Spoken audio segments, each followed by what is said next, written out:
तर मित्रांनो, आज आपण आलो आहोत आपल्या ऊसाच्या प्लॉटमध्ये. आणि हे क्षेत्र जे आहे ऊसाचं, हे 1 एकर क्षेत्र आहे. आणि याच्यामध्ये 5 फुटावर 2 लाईन घेतलेल्या आहेत ऊसाच्या. 5 फुटावर 2 लाईन. आणि इथं आपण 15,007 हे रोप लावलेलं आहे. आणि हे रोप आपण इथं 1.5 फुटावर लावलेलं आहे, म्हणजे 5 बाय 1.5 फूट अशा प्रकारे. आणि रोप सऱ्या पडल्यानंतर अशा प्रकारे खड्डे खतून सरीमध्ये साधारणतः 3 इंचाचा 4 इंचाचा खड्डा खतून त्यात रोप लावलं आणि मातीने झाकून घेतलं आणि सरीने पाणी सोडलेलं आहे. आणि त्याच्यानंतर आपण इथं खताची मात्रा दिली आहे 10-26-26 एक गुणी.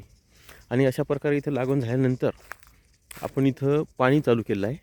आणि पाणी चालू केल्यानंतर आता इथं तणनाशक जे आहे, तर आपण तणनाशक इथं फवारलेलं आहे. आणि तणनाशक शंकर प्लस 2,4-D अशा प्रकारे फवारलं. त्यामध्ये लांब पानाचं गोल पानाचं दोन्ही गवतं मरून गेली. आणि त्याच्यानंतर आता उरला प्रश्न, आता पुन्हा आपण पाणी चालू केलं, स्प्रिंकलरनं पाणी दिलं, सरीनं पाणी दिलं. आणि त्याच्यानंतर आता गवत जे आहे थोडं थोडं कुठं कुठं निघालेलं आहे. तर आता हे गाजर गवत आहे याच्यामध्ये. त्याच्यानंतर दुधी आहे. त्याच्यानंतर इथं कुंजर आहे, इथं आवळी आहे, इथं हे बघा लांब पानाचं गवत आहे. असे बरेच गवतं इथं आपल्याला इथं दिसत आहे. त्याच्यानंतर इथं बघा तिखी पण आहे. अशा प्रकारे बरेच गवतं इथं निघालेले आहेत. आणि हे सर्व गवतं निघाल्यानंतर आपण इथं बघूया, अशा प्रकारे हा प्लॉट आपला उभा झालेला आहे. परंतु हे गवतं आता मेले आणि पुन्हा गवत वाढलेलं आहे. तर याच्यामुळं आता काय केलं आपण, तर इथं आपल्याला खुरपणी करणं आवश्यक आहे, ज्याला आपण निंदण म्हणतो. तर त्यासाठी आपण इथं निंदण आज चालू केलं आहे.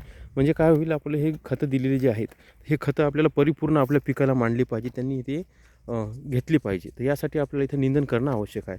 तर आपण इथं आज निंदण चालू केलेलं आहे अशा प्रकारे. आणि सर्व पीक जो आहे आपला प्लॉट पिकाचा ऊसाच्या, हा एकदम चांगला तणमुक्त असा राहिला पाहिजे. तर यासाठी आपण इथं कामं चालू केली आहेत. इथं आता निंदण चालू आहे. आणि बघा फुटवे कशा प्रकारे काढत आहे.